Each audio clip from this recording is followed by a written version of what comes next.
Biryani day special part 2.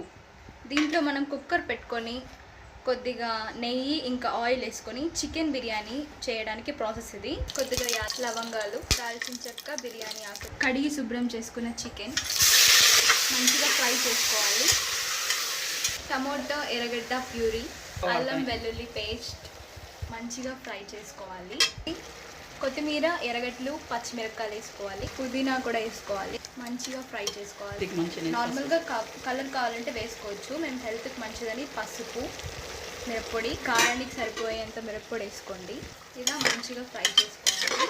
మసాలాలంతా చికెన్కి పట్టేలా ఉప్పు, చికెన్ మసాలా పౌడర్ ఇది వేస్తే టేస్ట్ చాలా బాగుంటుంది. మంచిగా ఫ్రై చేసుకొని కుక్కర్ మూత పెట్టుకుంటాం. ఈసేపు ఆ మసాలాలంతా పట్టేదానికి. ఇప్పుడు మూత తీసుకొని మంచిగా కలుపుకుంటాం. ముందుగా నానబెట్టుకున్న రైస్ వేస్తాం. బియ్యం 2 గ్లాసెస్ బియ్యం వేసుకుంటే 1/2 kg రైస్ ఇంకా 1/2 kg chicken. 4 glasses of water వేసుకొని మంచిగా ఉడికించుకోండి. మొత్తం ఇలా కలిపేసి మూత పెట్టుకోండి. 3 విజిల్స్ వచ్చేదాకా ఉడికించుకొని ఆపేయండి. టేస్టీ చికెన్ బిర్యానీ రెడీ అయిపోయింది. మేము చెప్పిన ప్రాసెస్లోనే మీరు ట్రై చేయండి, చాలా బాగా వస్తుంది. అందరికీ happy biryani day. Please like, share and subscribe our channel. Thanks for watching.